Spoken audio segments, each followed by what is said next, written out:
चालू केलं आहेस ना?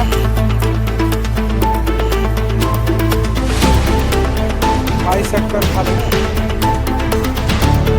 वरच ये ना, वरून ये ना.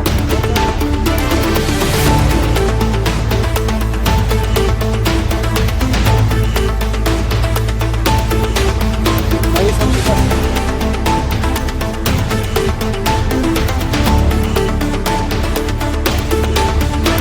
बस बस बस बस.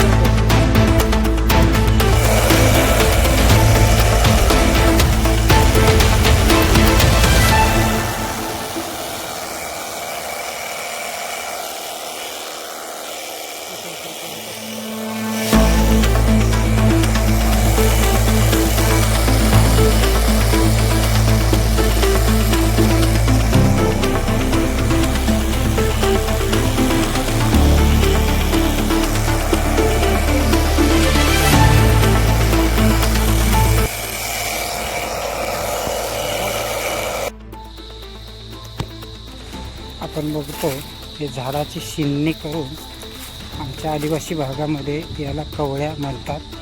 तर अशा झाडाची शिंदणी करून जमा करून ठेवलेल्या कवळ्या पूर्णपणे जळून गेल्या.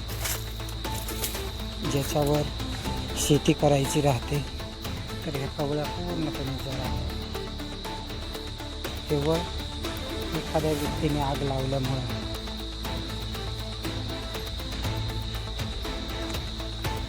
तर आम्ही बघतो 50 आंब्याची लागवड केली होती, पण एखाद्या व्यक्तीने जाणून बुजून वणवा लावला आणि पूर्ण आंब्याची झाडे जळून गेले. पूर्ण आंब्याची झाडं एकदम पूर्णपणे जळून गेले. 50 आंबे आतापर्यंत टवटवीत होते, हिरवेगार होते. आता बघतोच आपण पूर्ण झाडं मरून गेले. तर असं वणवा लावू नका. हे माझे स्वतःचे आंब्याचे झाडे होते. 50 आंब्याचे झाडं मी लावले होते. 50चे 50 आंबे पूर्ण जळून गेले. एवढा पावसाळा मेहनत घेतली, खत पाणी सर्व काही करूनही शेवटी एक काडीपेटीच्या तिंकीने पूर्ण झाडांची नुकसान झाले. आपण बघतो वणवा इतका डेंजर की झाडंसुद्धा डायरेक्ट जळून खाक झाली. एवढे 50 आंबे माझे जळून खाक झाले. तर अशी आग कुठंही लावू नका, जेणेकरून आपलं नुकसान होतं. जंगल संपत्ती ही आपलीच आहे, म्हणून आपण झाडं लावतो किंवा आपण त्याची मेहनत घेतो, आपण पुढच्या अपेक्षेने हे सर्व करतो. पण अल्पट बुद्धी किंवा नासमज लोकांमुळं एवढी नुकसान होते.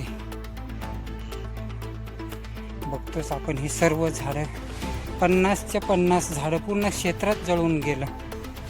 आणि याच्यात गवत खूप होतं. गवत याच्यासाठी ठेवलं तर का ते गवत कापून जनावरांना घातलं जात होतं. 50च्या 50 आंबे पूर्ण जळाले. एवढ्या जाळात सुद्धा याने जिवंत असल्याचं सबूत दिलं. आपल्याला साधा चटका बसला तर आपला जीव कासावीस होता.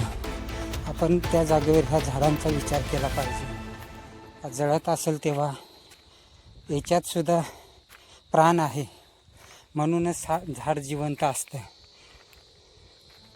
तर असं काही करू नका, विनंती आहे.